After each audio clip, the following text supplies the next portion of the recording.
ہجرت کا 60واں سال اور رجب کا مہینہ کچھ ایسا دل دکھانے والا سامان اپنے ساتھ لایا جس کا نظارہ اسلامی دنیا کی آنکھوں کو ناچار اس طرف کھینچتا ہے جہاں کلیجہ نوچنے والی آفتوں، بے چین کر دینے والی تکلیفوں نے دیندار دلوں کے بے قرار کرنے اور خدا پرست طبیعتوں کو بے تاب بنانے کے لیے حسرت و بے کسی کا سامان جمع کیا ہے۔ یزید پلیت کا تخت سلطنت کو اپنے ناپاک قدم سے گندہ کرنا ان ناقابل برداشت مصیبتوں کی تمہید ہے جن کو بیان کرنا کلیجہ منہ کو آتا اور دل ایک غیر معمولی بے قراری کے ساتھ پہلو میں بھڑک جاتا ہے۔ اس مردود نے اپنی حکومت کی مضبوطی، اپنی ذلیل عزت کی ترقی اس امر میں منحصر سمجھی کہ اہل بیت کرام کے مقدس و بے گناہ خون سے اپنی ناپاک تلوار رنگے۔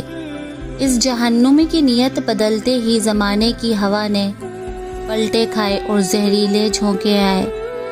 کہ جادوانہ بہاروں کے پاک غریباں بے خزاں پھولوں، نوشگفتہ گلوں کے غم میں چاک ہوئے۔ مصطفیٰ صلی اللہ علیہ وآلہ وسلم کی ہری بھری لہلہاتی پھلواڑی کے سہانے نازک پھول مرجھا مرجھا کر ترازے دامنے خاک ہوئے۔ اس خبیث کا پہلا حملہ سیدنا امام حسن پر چلا۔ جدہ جوزہ امام علی مقام کو بہکایا کہ اگر تو زہر دے کر امام کا کام تمام کر دے گی تو میں تجھ سے نکاح کر لوں گا۔ وہ شکیہ بادشاہ بیگم بننے کے لالچ میں شاہان جنت کا ساتھ چھوڑ کر سلطنت عقبہ سے منہ موڑ کر جہنم کی راہ پر ہو لی۔ کئی بار زہر دیا گیا، کچھ اثر نہ ہوا، پھر تو جی کھول کر اپنے پیٹ میں جہنم کے انگارے بھرے اور امام جنت مقام کو سخت تیز زہر دیا، یہاں تک کہ مصطفیٰ صلی اللہ علیہ وآلہ وسلم کے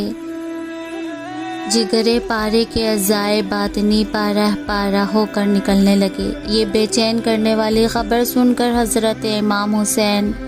رضی اللہ تعالیٰ عنہ اپنے پیارے بھائی کے پاس حاضر ہوئے، سرہانے بیٹھ کر گزارش کی، حضرت کو کس نے زہر دیا؟ فرمایا، اگر وہ ہے جو میرے خیال میں ہے تو اللہ بڑا بدلہ لینے والا ہے، اور اگر نہیں تو میں بے گناہ سے عوض نہیں چاہتا۔ ایک روایت میں فرمایا،